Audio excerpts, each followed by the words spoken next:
Looks like we are all set.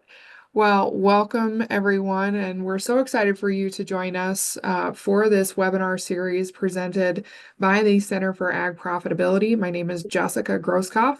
I am a regional extension economist here with Nebraska Extension, and really excited for this opportunity to really get to know what you want to know about marketing in 2025. So with me today, I have Cory Walters, and Cory's going to be sharing the screen here, and we'll go ahead and get our discussion started. Take it away, Cory. Oh, let me get on the right screen.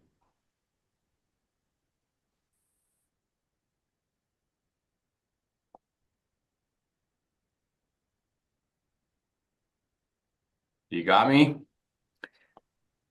Yep, we're good to go. All right. Okay, Jessica, the first couple slides are you, and then we'll jump over to me. But I guess maybe before we do that, Jessica already said my name. I am a faculty member here in the Department of Ag Econ, and I spend a lot of time around crop insurance and decision making and uncertainty. That also implies some hedging, forward contracting, and avoiding risk or managing your exposure, and everything inside of that. But mainly focusing a lot of time on crop insurance. And as this week is right now, we're hauling some grain in back in Montana, watching basis erode as his futures come up. We've locked a little of that in. So I'm also active on trying to survive this market we're facing right now. And so it's been pretty intriguing, and I think the conversation today will help shed some light on. We're going to focus on WASDE, of what that means, what it does, and especially what it doesn't mean. So there's my introduction, Jessica. Please take it from here for a couple slides. Yeah, sounds good. Go ahead and advance for me. So just as a reminder, we are going to be doing 5 of these meetings. We're going to go every other week just to give us a little bit of time to prepare for the upcoming meeting. So today, like Cory said, we're going to be working on the World Agriculture Supply and Demand estimates so that you can get some background and some information about that. But for the other upcoming workshops, we've kind of got a list there of topics Cory and I would be interested in discussing with you. However, we really want this to be interactive and an opportunity for all of us to talk to one another, see what's going on in our minds and in the markets. So if you have any ideas or topics that you would like us to dig into, please make sure that you put those in the chat or put them in the Q&A, and we'll offer that opportunity multiple times as we work together. In fact, I'm going to go ahead and send a chat message again throughout today's presentation or any of these Tuesday webinars. We really do encourage you to interact with Cory and I, and we are going to try to attempt to also get you all to interact with one another as well. So this is going to be one of those where we might put you into a breakout room or ask you to discuss a question through that chat feature. Yeah. All right. So go ahead, Cory. Oh, there we go. There we go.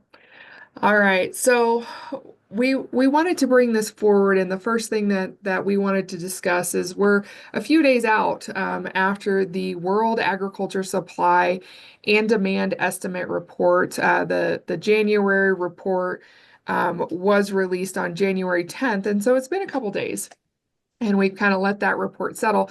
But we often get questions about the World Agriculture Supply and Demand Estimate report, and so that's why we're focusing on this today, is because we just had one released, and we're excited to discuss how we should be thinking about this report. So these reports began back in the 1970s. They are released monthly, and usually that release date is between the 8th and the 12th of the month. And we'll show you the website where you can find a little bit more out about this report. So, Cory, you wanted to talk about Yeah, the yeah. aim of that So report. So yeah, we hear around, a lot of statements around the WASDE about how it's wrong. They should just get rid of it. It's always incorrect. Take that thing and shove it. Everything you could possibly think of, including a bunch of very nice, colorful words. And of course, a bunch of conspiracy theories behind the report, all exist or are in good standing among folks reading this. And unfortunately, the alternative, it can be gravely worse. And so to complain about something, offer how to make it better, not just to toss it away. And so the alternative right now would be for private companies to gather the information in which they would sell it to you. They could use it to their advantage to take profits from you. And those are tough areas to hang out in. I'll give you a couple of them. And we all have crops that don't have futures markets and don't fall under WASDE stuff. And I'll give you a good one is the catnip market. We got some neighbors back home raising catnip. That's the actual oil. And before that, they were a little bit into dill oil was also floating around, and they're both very similar. Maybe I'll go instead of the catnip one because that one's a little more extravagant. The dill oil is a little more interesting where the buyers would meet the sellers down in Las Vegas and exchange the money, and then a truck would roll in and grab the barrels of oil, but no one knew if they were really, the sellers particularly didn't know if they were really getting a good price. And sometimes they couldn't even sell it because there would just be no buyers. And they had no information about the market on dill oil, whether it was good or bad.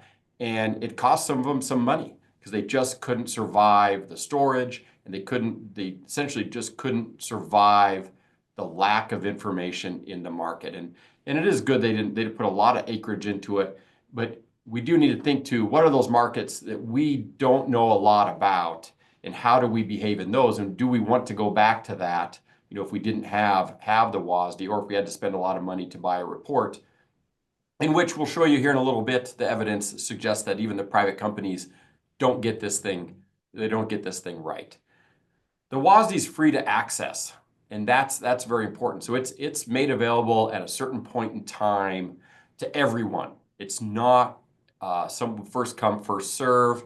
Some of you may remember the movie with Trading Places, where there's the fake report of the concentrate orange juice, and they get those guys for thinking they had an advantage.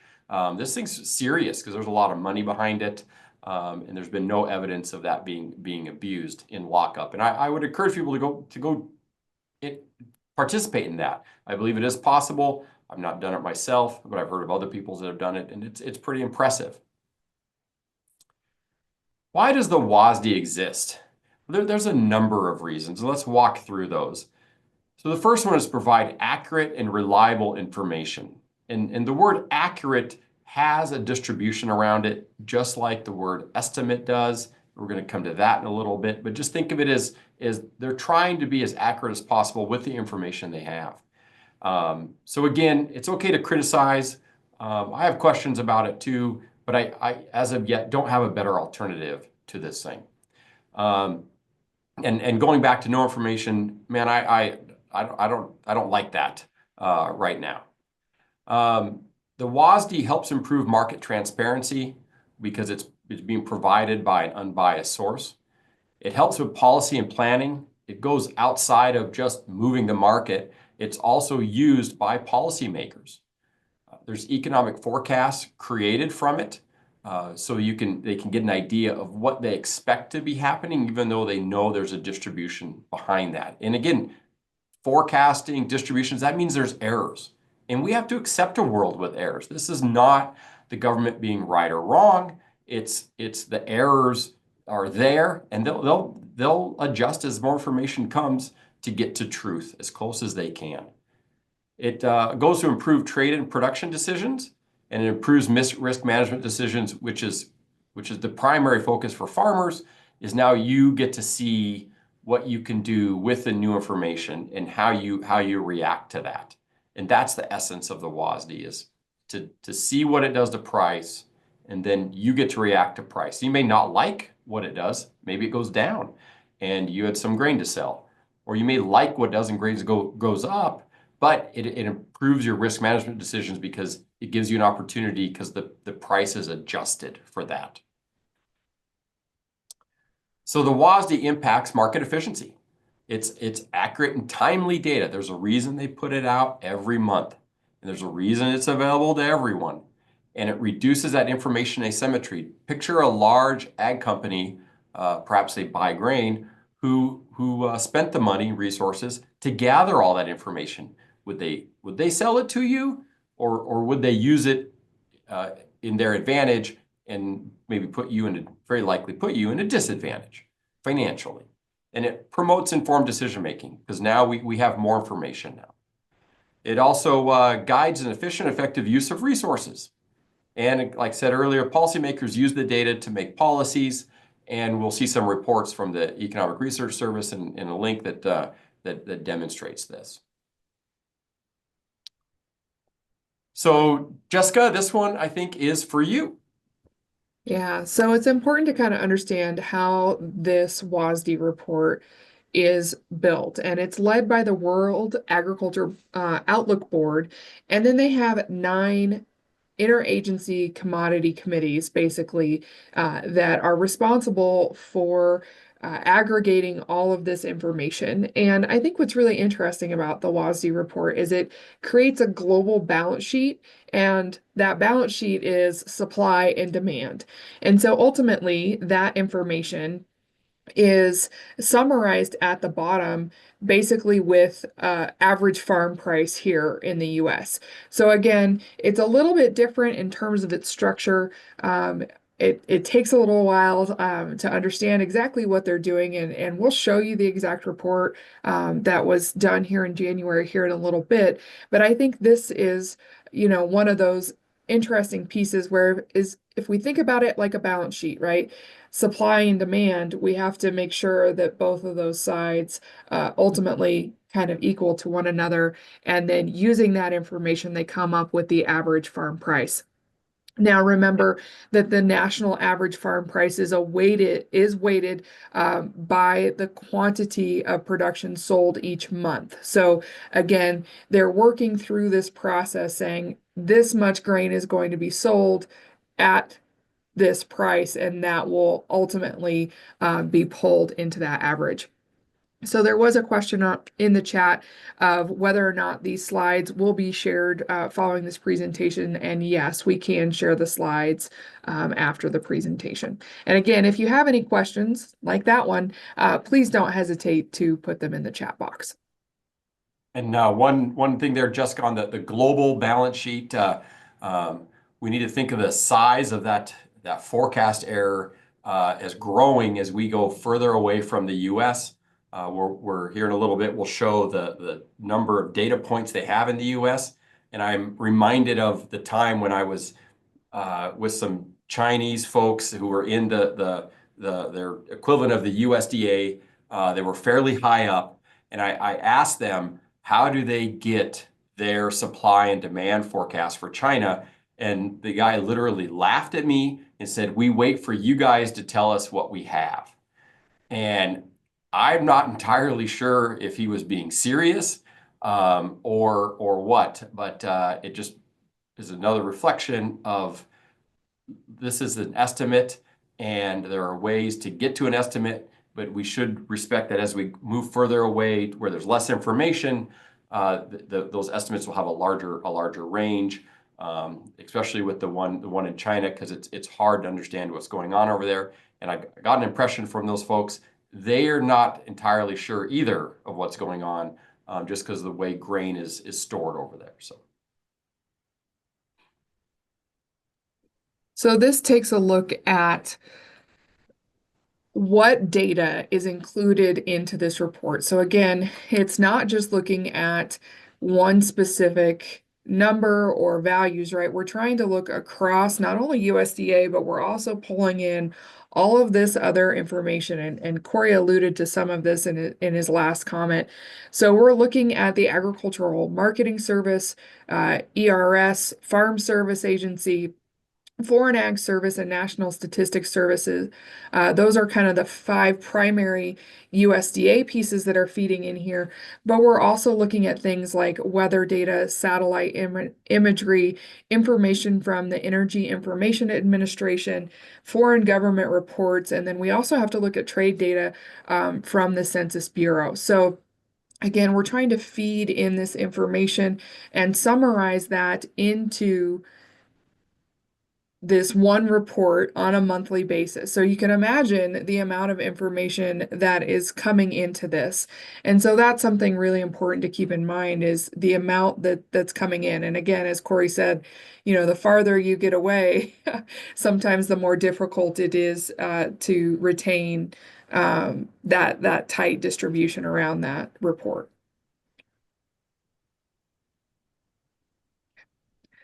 If you want to move forward. One of the things I want to talk about here, and if we think about some of that information, is that we have to make some assumptions, right? If we're taking this data from all of these places and all of these sources, the WASDE report basically has a set of assumptions that it works by. And I gave you an example here of one of the assumptions that they use. And so on yields, when they're forecasting crop yields, they do not try to predict future weather conditions. Okay. So this is really kind of one of those interesting pieces where we as maybe farmers and ranchers are looking at something like the drought monitor or something like that, El Nino or La Nina, right? And that's maybe feeding into our decision making as a producer, but USDA NAS is not using that as a part of their assumption. They're looking and saying, based on what we know today, and assuming things are going to be typical in the future, this is what those yields look like. So this is something that's really important. And that publication there down at the bottom, which again, you'll get the slides for, I'll share here real fast. It Nope. goes through, oh, sorry Do you about want me that, to Cory. click on it? If you can, see if it'll go. Yeah, so this is a really interesting. This is just from USDA NAS, and it just discusses how they're estimating their crop forecasts. So again, those crop forecasts are not just used in WASDE. You'll see them in other places, but this goes through some of those assumptions. So just having that opportunity to kind of think through what each of these agencies are doing as they put this information into the WASDE report. So I think you're good to move forward to the next slide. So on this, there are some reports that are more exciting than others. And part of that has to do with when they are updating information. So for example, the March report tends to be kind of a more exciting report. And the reason is that's when we start learning about farmers' planting intentions. So that's when we start to discuss, well, how many acres of corn, how many acres of wheat, how many acres of soybeans are going to be actually out in the world, right? We could say the same thing about the June report. That's when we get actual plantings. August is when we start to look at actual yield estimates. And so as you think about this, what we kind of want to know is what reports we should be looking at. So if I'm a corn producer, I might want to be watching that March report for those planting intentions, definitely June for actual planting, and then of course August for those those first yield forecasts. So again, each crop might have different information coming into each report, and that's completely based on where we're at within the production cycle for each crop. Now, what's on the screen is not comprehensive, of course, for my winter wheat folks, there would be others that we'd be more interested in. But for corn and soy, I think we hit many there on the screen that you might be interested in. So I really want to emphasize this, and I think a lot of times, and Cory discussed it earlier, as Nebraska Extension, we get asked a lot about the accuracy of the WASDE report. And as an individual farmer, my spouse and I farm just north of Scottsbluff, Nebraska. Yes, I want an accurate report, right? We want that. However, I don't know that that's the right question for us as farmers to be asking when it comes to making marketing decisions. When it comes to making marketing decisions, it's really, what are you going to do about it? And I think that's probably the more, the shift we need to have in our minds when it comes to these reports. USDA is doing their best to compile these reports, and how are you going to react when those numbers come out? That's really the question that we encourage you to think about as you go forward. And I'm reminded again of a story that happened a couple of years ago here in Nebraska, where a farmer came in to a NASS office and was upset about the county yield, and was adamant that it was, I believe in this case, it was too high. And the NASS person looked at him and said, "I have 500 other responses that say otherwise." And that was the end of the story. And it's the point is, they're using statistics. They have data. We have to think in that terms, not about what my yield was or mine or the neighbor's yield. We have to think about what data do they have, and is it enough to get them to a closer to truth in that yield.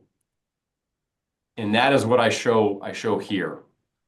And so think of that yield as being this beta, the true yield. Okay. We started off with, let's say, lots of high quality data, and that data will center over that true yield, and it'll have a pretty small variance to it. Okay. When there's fewer survey responses, let's say, for example, let's say we still have some high quality data. Well, it's still centered over that true yield, but it has a little wider variation. The risk comes in all this is if we get a bunch of low quality data that the distribution actually moves and it's no longer centered over the true yield anymore. My sense is from talking to farmers, the ones that express it to me, that we're moving down and over.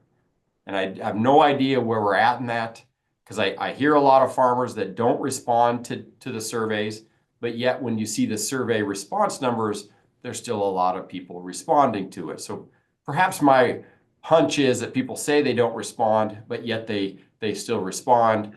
Maybe it's the plethora of phone calls they give you, or different ways to submit it. Perhaps there's somewhere in that, but we don't want to go this direction, because then the data that enters the market that traders, active traders, read can send the futures market in different directions. And that's just going to further upset folks when the correction happens. Okay, so it starts off with good data. All this starts off with good data to try to get around this true parameter, this true yield. There's been a lot of work. We're going to shift gears a little bit. We're going to come back to the WASDE of the January. So there's been a lot, of course, there's been a lot of questions from stakeholders on the quality of the WASDE, and as a response, academics have spent a lot of time investigating the WASDE. So there's a pretty interesting one here in 2012 that's trying to quantify the announcement effect. And what they essentially found was WASDE announcement effects persist across contract positions, is not limited to the months that include just NASS crop survey data, okay, is amplified during low carryover periods for soybeans and wheat. I'm not sure why they didn't look at corn. and is rapidly incorporated into futures prices.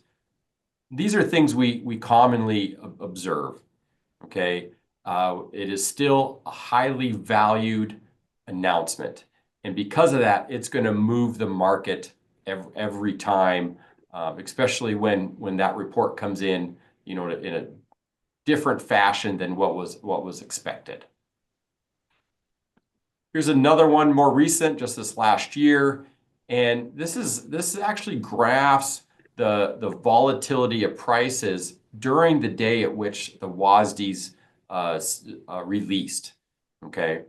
And so right around that 11 o'clock time, that volatility blows up where there's a lot of action going on in the futures markets because of that new data that just hit the market, okay? And of course, if we want to have a position on it, if we're holding grain and we want to sell, well, we always want those prices to go up. But unfortunately, there's errors around that. Sometimes the price, not errors, but the price goes a different direction because of the report. But nevertheless, the price moves. And so picturing an environment where this thing just stuck quiet the whole time, and then people with asymmetric information entered the market because they knew what was really going on. You may slowly see things happen that are worse for you than one big shock in this thing. But the point here again is that the market's pretty quiet before and really active right after it, and then it settles back down. Okay, and then it settles back down even for the next few days because that information enters the market. This one here is quite interesting. If you were to trade the report before it released, would you make a bunch of money? Okay, and so this kind of has underpinnings from folks thinking, someone's taking advantage of it, someone has it earlier. There's, it's some type of conspiracy going on behind it. Well, so these guys dug into this, and they dug into it in a way that they looked back and said, how much money could you make in the historical WASDEs if you knew which way it was going to go? Of course, they're looking at historical WASDEs, and they don't know which way it's going to go, but they can give you this upper bound of how much could be earned, okay? This model is engaged in forecasting and estimates potential for contract returns for firms considering investment in endeavors to predict crop reports. This is probably where I get my most heartache, is right here, is that I hear a lot of people that have opinions about the WASDE, but yet I don't see them putting positions in the market, i.e. skin in the game, to actually trade their opinion. And until you trade it, it is merely an opinion, and I can't think much of it until you start trading that opinion, okay? I am trading my opinion right now. I still have unpriced grain on the farm. I expect it to go up but I'm very much into the seasonality on grains, and I've sold a lot, still have some, and that's my position right now. So I do have an investment in it, but I'm willing to take whatever the market gives me because I know whatever I'm doing is not guaranteed to make me money, but I know on average I will make some money. So I'm willing to put some money into this thing, and that's a lot different than someone just talking about the WASDE being wrong. So what they found in this guy, price movements are larger. This is what the literature that they cite shows. Price movements are larger following USDA reports. Okay, we know that, but this is even after private businesses already released their prediction. So it shows who's the big dog on the block is the WASDE report. Okay. Reports released in the summertime going into the fall cause greater change in the market prices than other reports. Okay, not too surprising, but that one's a little dated.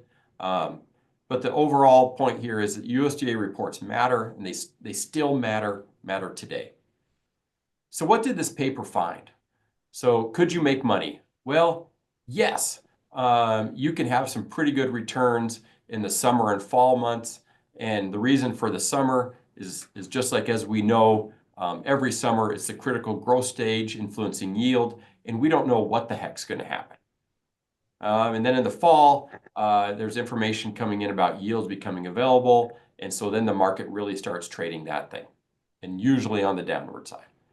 So returns from trading to WASDE are noisy, and that's because there's errors, there's losses and gains. So positive returns are not guaranteed if you want to put some money on this thing.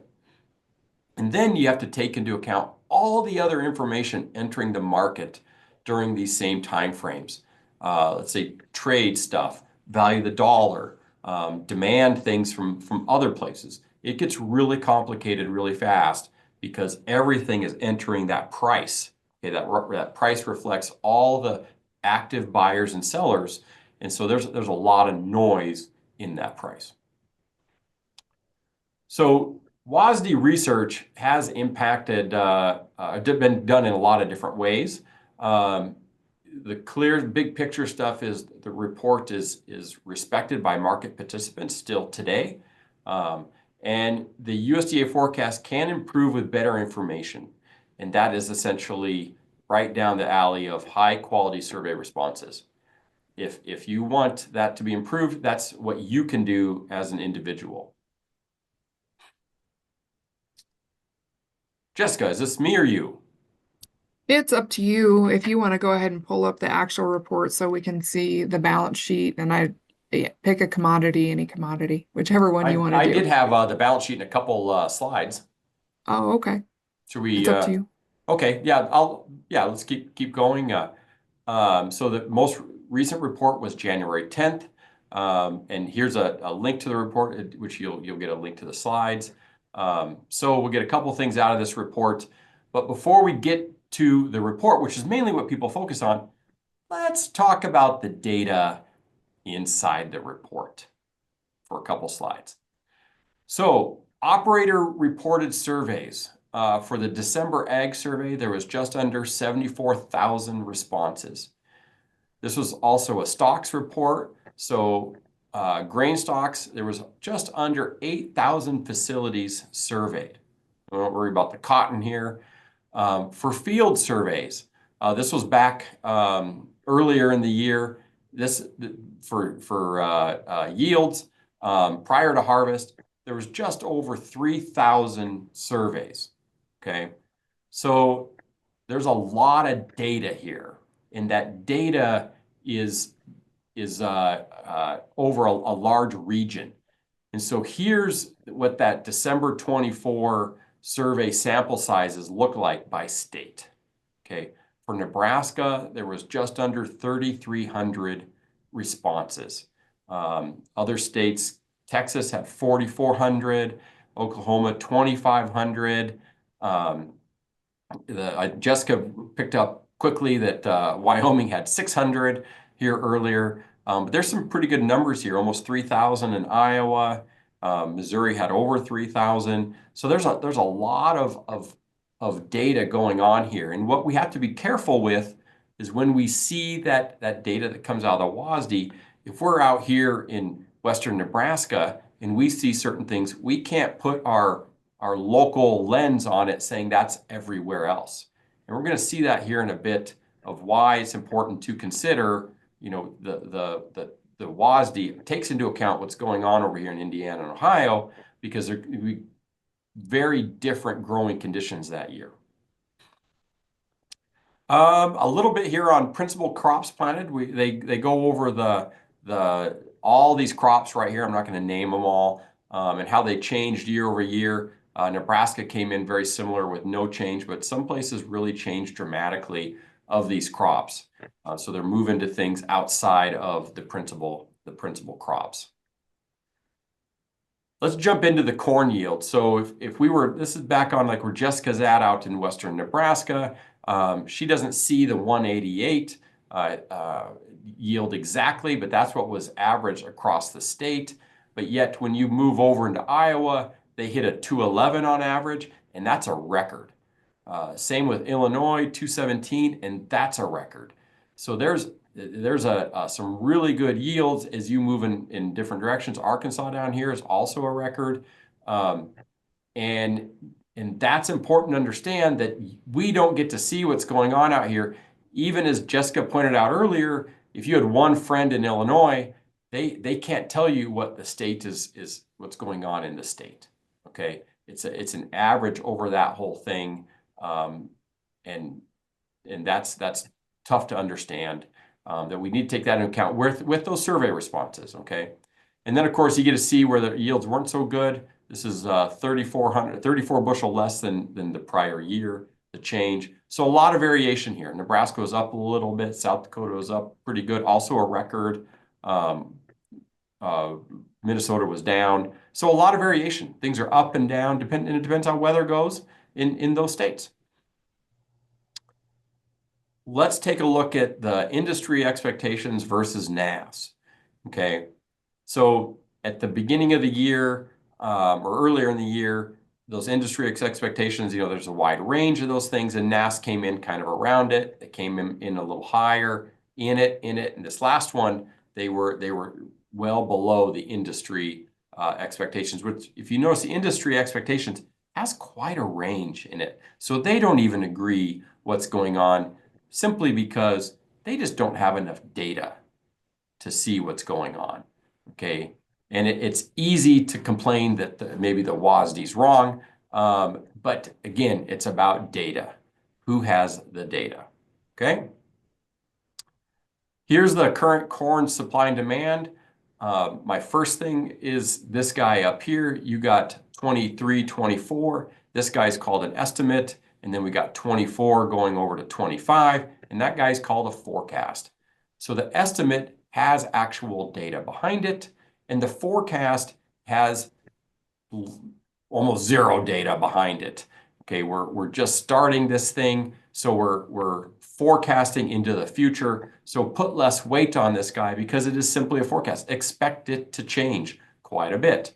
Okay, so the estimate changed quite a bit from December 10, from a month ago. The production came down quite a bit, and that's what moved the market.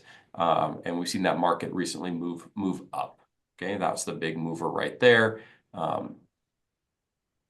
go over to soybeans. Very similar story. Nebraska soybeans were off a little bit year over year, but there were some states with records, a few of them down here. I know nothing about the growing conditions in any of these states, but it's interesting to see records.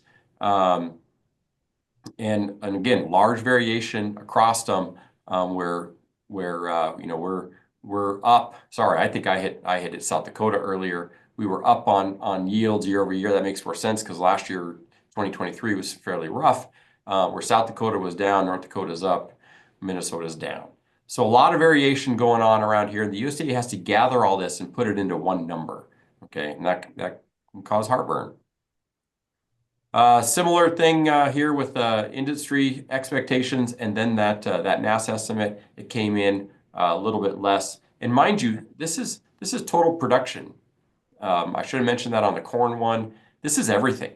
So we're adding up all those different all the yields across all the states, the demand for every single one of them. We're adding all that up into total production, and that can be tough to add up. That's tough to add up. Soybean supply and demand, again, similar thing. The production's what changed quite a bit month over month, so it also moved up. We do have a lot of resources to help us with the WASDE. If you prefer not to read something, I would suggest checking out the YouTube channel of Agricultural Statistics Board Briefing. That one's been quite good because they talk through everything they found very clearly and concisely. If you're curious more about the WASDE, please see the facts and resources, or either one of these, to understand more about it, because they do describe exactly how they do things. If you're interested in what the WASDE is doing, or what other outputs come from it, I would suggest reading reports from the Economic Research Service. And a couple interesting ones. There was one out in December, a U.S. Ag Policy Review. Have not had a chance to read it, but it looks pretty interesting. Another one just a couple months ago was the price of ethanol blends at the pump in short versus long term. And there's some discrepancies there. The Economics of Cellular Agriculture, kind of curious about that.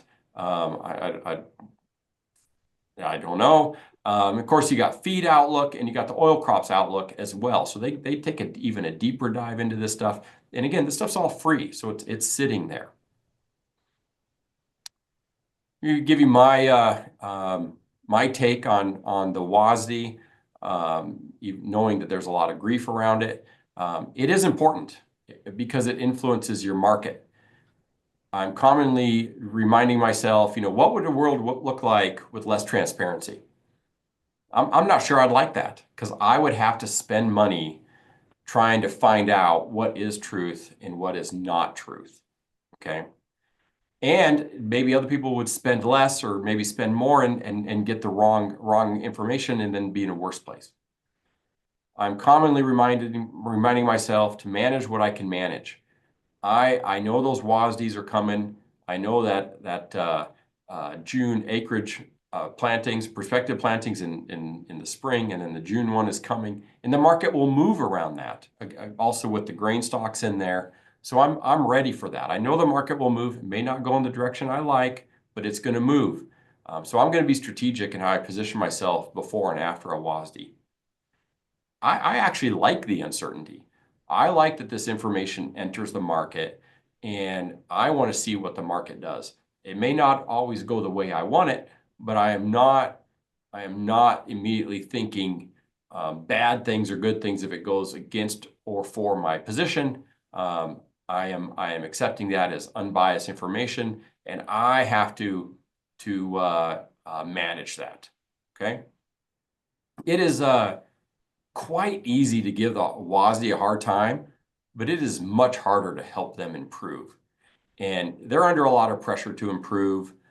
They're trying to improve. I can imagine with the changing technology coming, they're gonna continue to improve. And again, I'm reminded to focus on what you can manage, and that's your position. And my last one here is, if you think the WASDE is wrong, then the futures markets, which reflect active traders, should adjust.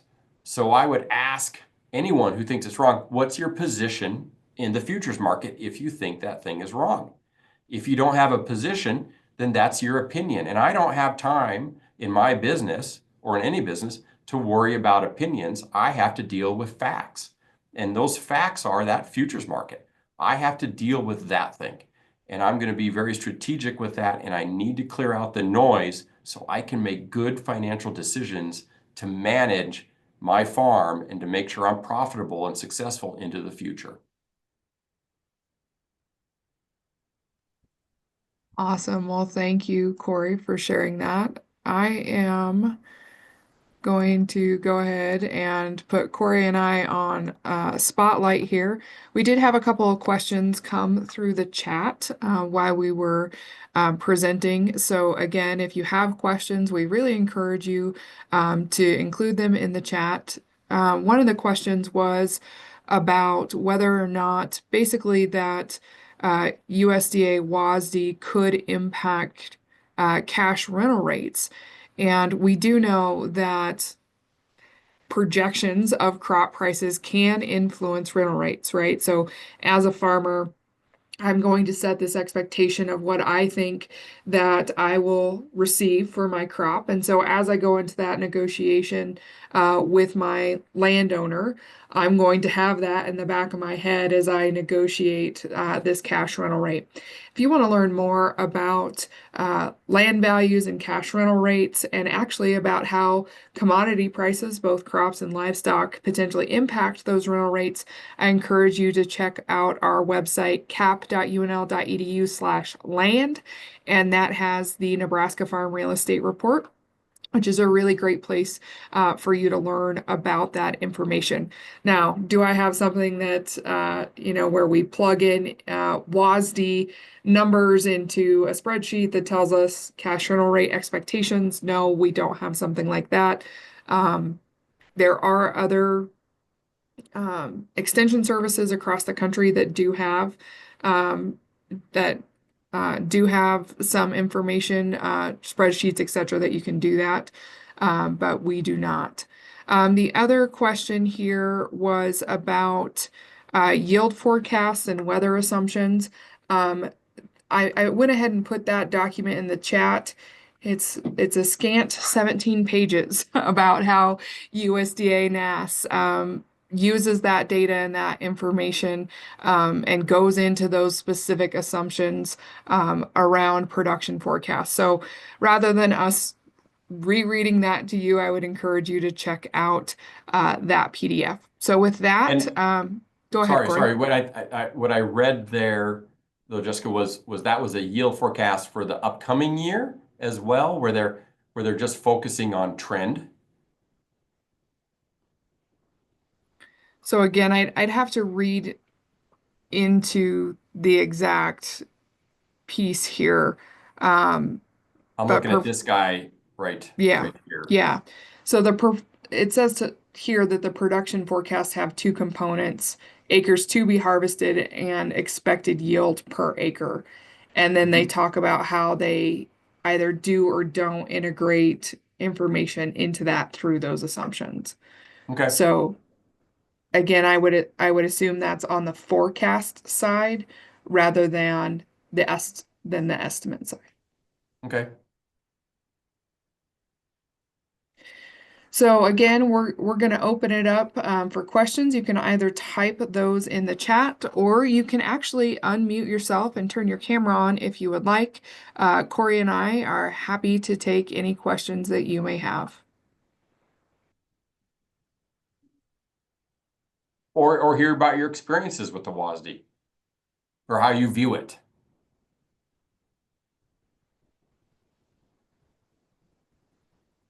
We must have something.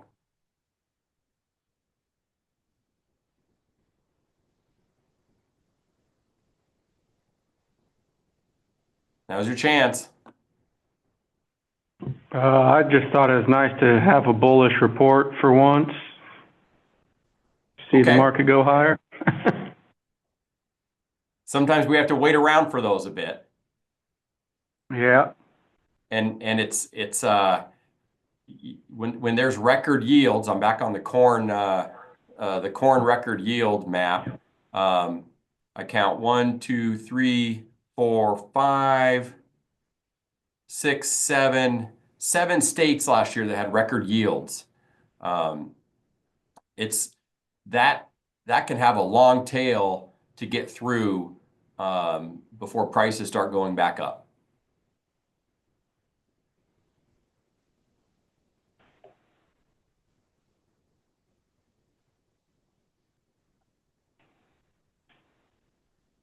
Any other thoughts or questions? Or comments. We could always ask Glennis.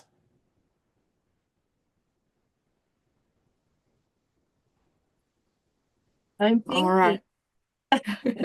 Is there Okay, great job. Good over. while you guys are thinking, is there any certain topics you guys would like to see in the future when we do this again in a couple weeks? We kind of laid out a couple here, price pattern, seasonality, this SCO, ECO choice. We have cost production down here. I don't know if Glennis knows she's on time for this. And then we got another one here of what are you trying to do? Are you trying to build wealth or are you just trying to have a min tax financial plan? Is there any certain topics that you guys would like to hear more about that you'd like us to dive into?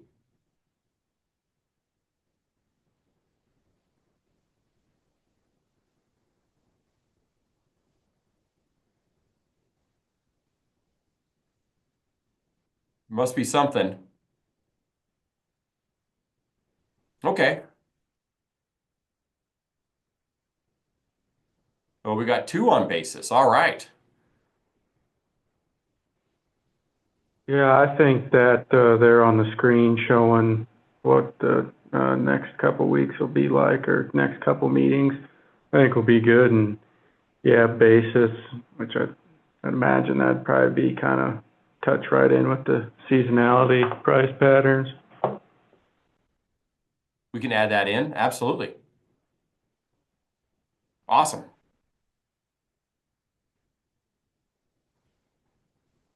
Awesome. Well, I am going to launch a quick survey here, if you don't mind.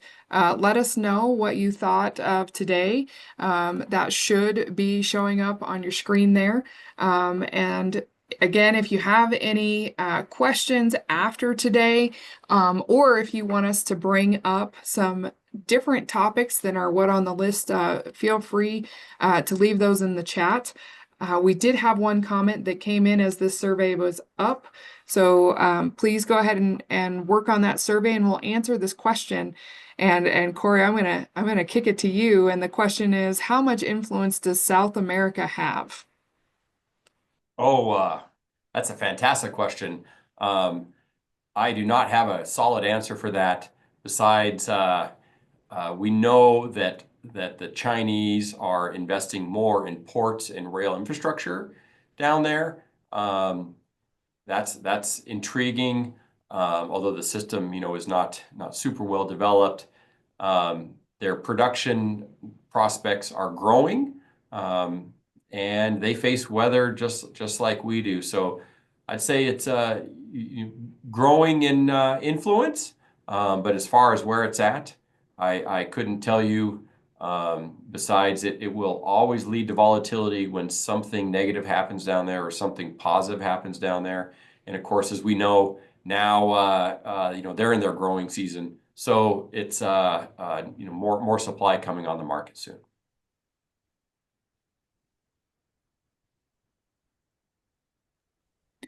So another question or comment was, I'd love to hear more about the policy side of things, if you keep up with what's going on in Congress and seeing how that affects the upcoming season. Does that mean farm bill, or we're talking conservation stuff? We're talking crop insurance policy? Which one? It doesn't specify, so I think we could take all of those, Cory. All of them? Okay. It says anything you're excited about. So I'm sure on the crop insurance side, we'll get to hear some interesting thoughts from Cory about that. Yeah, I mean, just the lay of the game, the crop insurance policy design, subsidies, all that is the big dog on the block. Also, probably the last one to go, but also the most complicated because there's so many choices. All right. Well, with that, I don't see any additional comments coming in. Again, we'll see you in 2 weeks, and thank you for joining us today. Thanks, everybody. Thank you, everyone.